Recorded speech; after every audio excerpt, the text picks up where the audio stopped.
الحمد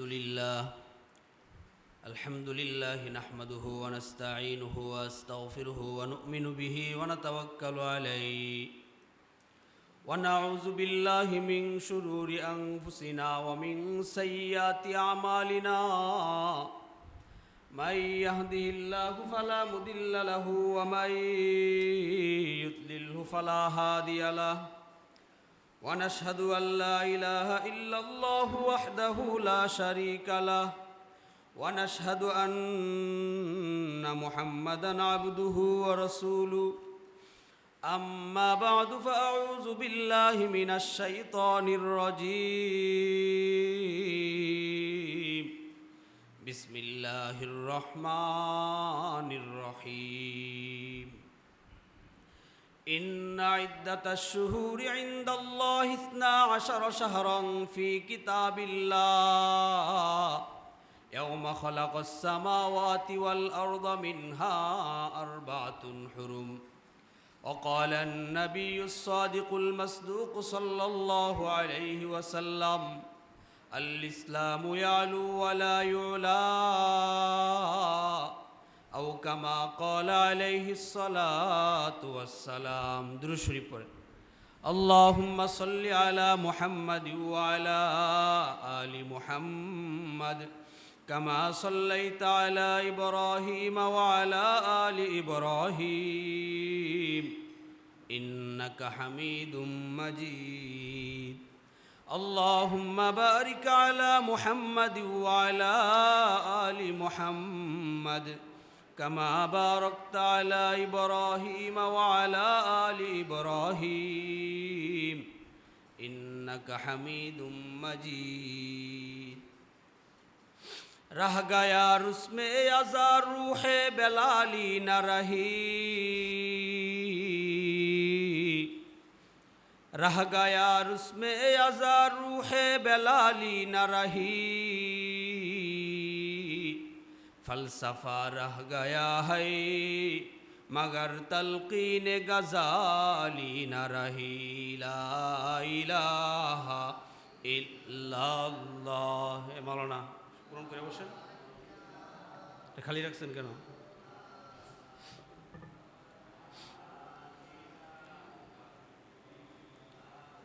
লা ইলাহা ইল্লাল্লাহ লা ইলাহা ইল্লাল্লাহ লা ইলাহা ইল্লাল্লাহ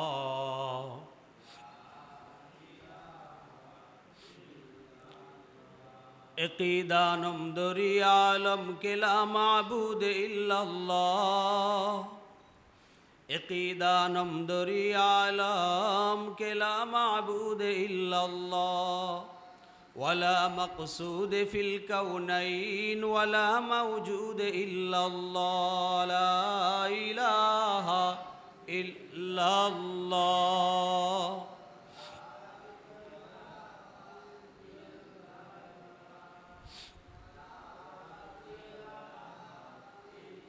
ला इलाहा इल्लल्लाह मुहम्मदुर रसूलुल्लाह सल्लल्लाहु अलैहि वसल्लम सल्लल्लाहु अलैहि वसल्लम सल्लल्लाहु अलैहि वसल्लम अल्हम्दुलिल्लाह আল্লাহ পাকের দরবারে লক্ষ কোটি শুকর যে রব্বুল আলামিন আপনাকে আমাকে মুহররম মাসের দ্বিতীয় জুমার নামাজ আদায় করার লক্ষ্যে মসজিদে আসার বসার তৌফিক দান করলেন সেজন্য রব্বে কায়নাতের দরবারে শুকরিয়া আদায় করি সকলেই বলি আলহামদুলিল্লাহ মেরে মুহতারাম ভাই আমাদের গত জুমায় আলোচনা হয়েছিল মুহররম মাস সম্পর্কে এবং আরবি নববর্ষের সূচনা ইতিহাস তাৎপর্য এবং আরবি হিসাব রাখার যেই বিধান শরঈ যেই বিধান ওই বিধান সম্পর্কে কিছু আলোচনা গত জুমায় হয়েছে তারই সংশ্লিষ্ট সম্পৃক্ত মুহররম মাসের সাথে সম্পৃক্ত একটি আলোচ্য বিষয় হলো আশুরা এবং মুহররম সম্পর্কে আশুরা এবং কারবালা ইতিহাস ও তাৎপর্য সম্পর্কে যদিও আমাদের দেশে কিছুটা বাড়াবাড়ি এবং কিছুটা ছাড়াছাড়ির প্রকাশ রয়েছে, হয়তো একদল বাড়াবাড়ি করছি, হয়তো আরেক দল বেশি ছাড়াছাড়ি করছি, অথচ দ্বীন-এ ইসলাম, ইসলামী শরীয়তের বিধান হলো ওয়াকাযালিকা জাআলনাকুম উম্মাতাও ওয়াসাতা, যে মুহাম্মদী ধর্মের অন্যতম যে বৈশিষ্ট্যগুলো রয়েছে, বুখারীর ব্যাখ্যা গ্রন্থ ফতুল বারী তে আসছে যে ইসলাম ধর্ম অন্যতম অন্য ধর্মের থেকে শ্রেষ্ঠ হওয়ার জন্য মৌলিকভাবে 14টি কারণ উল্লেখ করেছেন। তার মধ্যে হতে একটি কারণ হলো ওয়াকাযালিকা জাআলনাকুম উম্মাতাও ওয়াসাতা, যে মুহাম্মদের ধর্মের অনুসারীরা মধ্যমপন্থী অবলম্বন করবে, না বাড়াবাড়ি করা যাবে, না ছাড়াছাড়ি করা যাবে। মাদারিসে কওমিয়াতে যারা পড়েন জানেন, নুরুল আনোয়ার এক কিতাব আছে, ওখানে আসছে বাইনাল ইফরাদ ও তাফরিদ, বাড়াবাড়ি এবং ছাড়াছাড়ির মাঝামাঝি, সেটার নাম হলো ইসলাম। একদল ইসলামকে বোঝাতে গিয়ে বাড়াবাড়ি করছি, আবার আরেক দল ইসলামকে বোঝাতে গিয়ে একেবারেই ছেড়ে দিচ্ছি। বাড়াবাড়িটাও ইসলাম নয়, ছাড়াছাড়িটাও ইসলাম নয়, বরং দুইয়ের মাঝামাঝি যে অবস্থান সেটা হলো ইসলামের অবস্থান। কথাটা বুঝছেন নি আপনারা? এই এক উসুল যদি জেহেনে রাখতে পারেন, তাহলে আজকের কারবালা এবং আশুরার আলোচনাটা বুঝতে আমাদের সহজ হবে ইনশাআল্লাহ। এবং আশুরা মানেই আমরা মনে করি কারবালা, এটা একটা ভুল ধারণা আমাদের। অথচ আশুরার সাথে কারবালার সম্পর্ক আমরা যতটা বলি ততটা নয়, একেবারে সম্পর্ক নয় সেটা বলছি না। তবে আমরা আশুরা বলতে কি বুঝি? কথা বলেন না। আশুরা বলতে আমরা বুঝি কারবালা, হুসাইন রাদিয়াল্লাহু তাআলা আনহুর শাহাদাত, হযরত হুসাইন রাদিয়াল্লাহু তাআলা আনহুর পরিবারের শাহাদাত, অথবা কারবালার যে ঘটনাটা আছে সেটাকে আমরা ধারণ করি আশুরা বলতে, সেটাকেই বুঝতে চাই। আসলেও কি কারবালার সাথে আশুরার সম্পর্ক কতটুকু, এবং সেটার সাথে এটার আমালের শরঈ কোনো মেয়ার বা মিকদার আছে কিনা, সেটা আজকে আমরা বোঝার চেষ্টা করব ইনশাআল্লাহ। মেরে মুহতারাম ভাই, ইতিহাসের কিতাবের মধ্যে গ্রহণযোগ্য একটি কিতাব হলো বেদায়া এবং নেহায়া, 24 ভলিউমের কিতাব। এই বেদায়া এবং নেহায়া কিতাবের মধ্যে আল্লামা ইবনে কাসির দামেশকি রহিমাহুল্লাহ তাআলা তিনি কারবালার আলোচনা করতে গিয়ে সুন্দর ভূমিকা টেনেছেন, চমৎকারভাবে তিনি উপস্থাপনা করেছেন। এবং এই আলোচনাটা যদি আমরা অনুধাবন করতে পারি, বুঝতে পারি, আশা করি আমাদের মাঝে যে বিভ্রান্তি আছে, যেই অতিরঞ্জন অতিরিক্ততা রয়েছে, আবার যে ছাড়াছাড়ি রয়েছে, এই উভয়টার অবসান ঘটবে ইনশাআল্লাহ। মেরে মুহতারাম ভাই, মুহররম মাস সহ 4টি মাস আমার তেলাওয়াতকৃত আয়াতের মধ্যে আল্লাহ বলেন, ইন্না ইদ্দাতাশ শুহুর ইনদাল্লাহি 12 শাহরা ফি কিতাবিল্লাহি ওয়া খালাকাস সামাওয়াতি ওয়াল আরদা মিনহা আরবাতুন হুরুম, যে 4টি মাসকে আল্লাহ পাক পৃথিবী সৃষ্টির সূচনা থেকেই সম্মানিত করেছেন। এই 4টি মাসের সম্মানের কারণ কি সেটা আপনাদেরকে বলেছি। তার মধ্যে একটি মাস হলো মুহররম মাস। এই মুহররম মাসের 10ম তারিখকে বলা হয় আশুরা।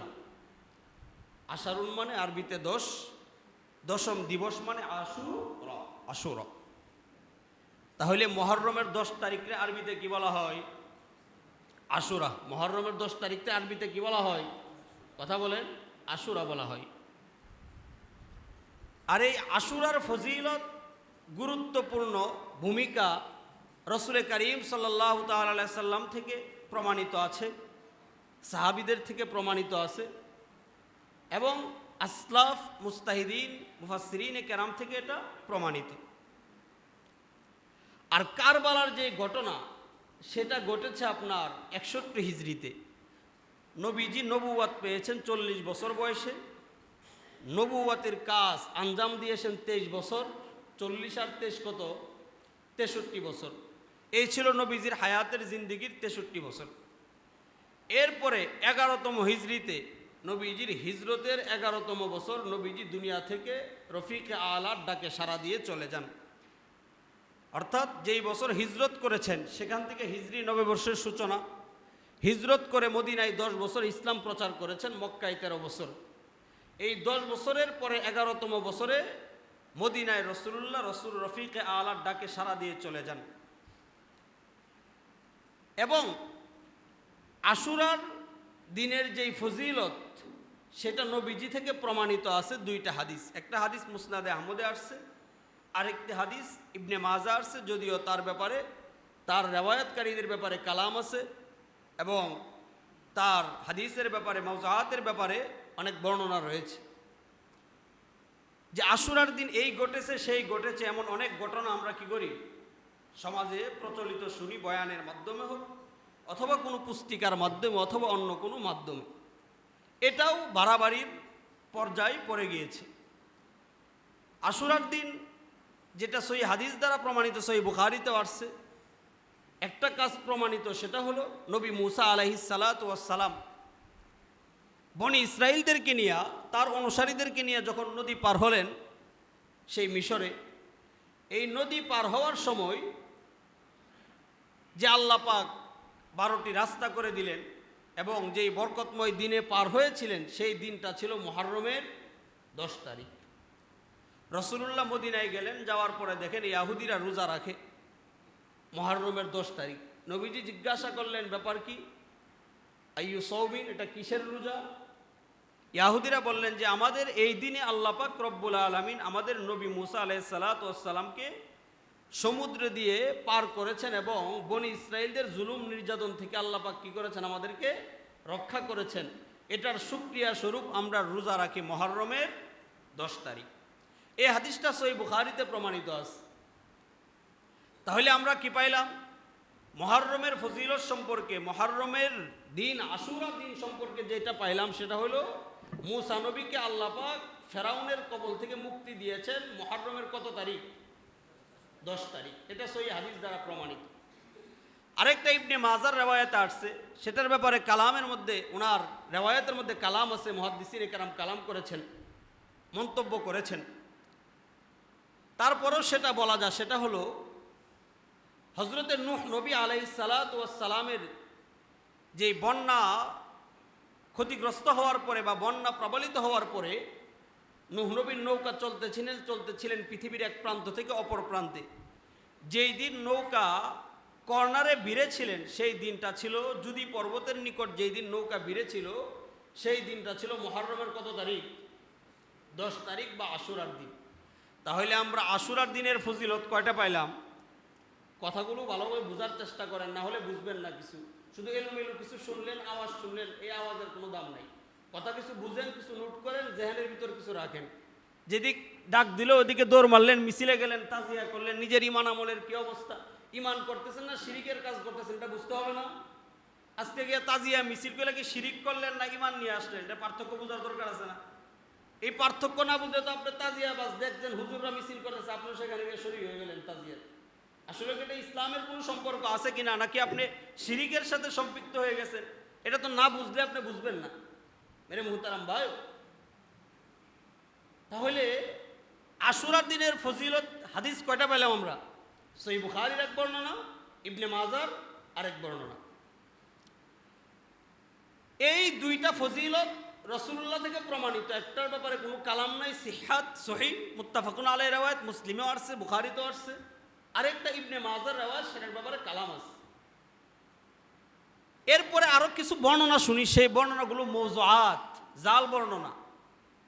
যে হুজুর ছোট সময় আমরা এত কিছু শুনছি, এখন আপনারা এত নতুন নতুন কি বলেন।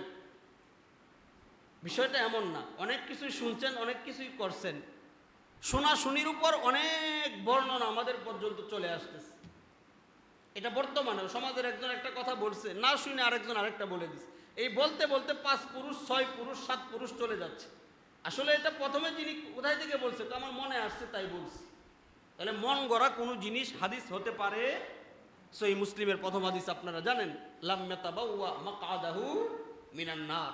নবীজি বলেন, যদি কোনো ব্যক্তি আমার হাদিস না, আমার বক্তব্য না, আমার কথা না এমন কোনো বক্তব্য বা কথাকে যদি কেউ বলে এটা আমার বক্তব্য বা আমার কথা, ফালিয়াতাবাওয়া মাকআদাহু মিনান নার, সেই ব্যক্তি তার ঠিকানা জাহান্নামে বানায় দিল। কোথায় বানায় দিল? তাহলে যেটা হাদিস না সেটাকে হাদিস বলে চালিয়ে দেওয়া যাবে না, যেটা নবীজির বক্তব্য না সেটাকে নবীজির বক্তব্য বলে চালিয়ে দেওয়া যাবে না, যেটা নবীজির কথা না সেটাকে নবীজির কথা বলে চালিয়ে দেওয়া যাবে না। মেরে মুহতারাম ভাই, আমরা অনেক বর্ণনা শুনি আশুরার দিন আদম হাওয়া আলাইহিস সালামের মিলন হয়েছে, আদম আলাইহিস সালামের দোয়া আল্লাহ পাক কবুল করেছে, আশুরার দিন ইউসুফ আলাইহিস সালামকে কূপ থেকে উঠানো হয়েছে। এই যে এমন কিছু বর্ণনা, এগুলা মওযুআত বর্ণনা, জাল বর্ণনা, কথা বুঝছেন? এগুলা নির্ভেজাল না, ভেজালযুক্ত বর্ণনা, এগুলা রাসূলুল্লাহর কোনো হাদিসে নাই, কোনো বর্ণনায় পাওয়া যায় না। তাহলে আশুরার ফজিলত সম্পর্কে হাদিস পেলাম কয়টা? দুইটা। একটা হইল মুসা নবীকে আল্লাহ পাক বনি ইসরাইলদেরকে নিয়ে ফেরাউনের কবল থেকে মুক্তি দিয়েছেন, আরেকটি হলো হযরত নূহ নবীকে আল্লাহ পাক দুনিয়াতে আবার বন্যার করে উঠিয়ে নিয়ে আসছেন। এই দুইটা বর্ণনা সিহাত পাওয়া যায়। মেরে মুহতারাম ভাই, তো বলতেছিলাম আশুরা এবং কারবালা এক জিনিস নয়। কারণ কারবালা যদি আশুরা হইতো তাহলে অবশ্যই কারবালাটা নবীজির জীবদ্দশায় গঠন হওয়া, নবীজির জীবদ্দশায় কারবালার ঘটনা ঘটার প্রয়োজন ছিল। কথাটা বুঝছেন?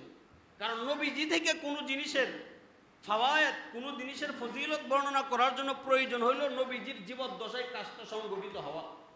কারবালা কি নবীজির জীবদ্দশায় ঘটছে নাকি নবীজির এন্তেকালের প্রায় 50 বছর পরে ঘটছে? কথা বলেন। নবীজির এন্তেকাল 11 হিজরিতে, আর কারবালার ঘটনা ঘটছে 61 হিজরিতে। নবীজির এন্তেকালের কত বছর পর? 50 বছর পরের ঘটনা। বলেন তো দেখি, যদি কারবালার দ্বারা আশুরা দামি হইতো তাহলে নবীজি কারবালার কথা বলে যাইতেন না? তখন আবার নবীজিকে আলিমুল গায়েব সাব্যস্ত করা শামিল হবে, অন্তর্ভুক্ত হবে। তাহলে বোঝা গেল কারবালা এক জিনিস, আশুরা আরেক জিনিস। কারণ আশুরার ফজিলত মুসা নবীর জমানা থেকে, আশুরার ফজিলত হযরত নূহ নবী যিনি সানিয়ে আদম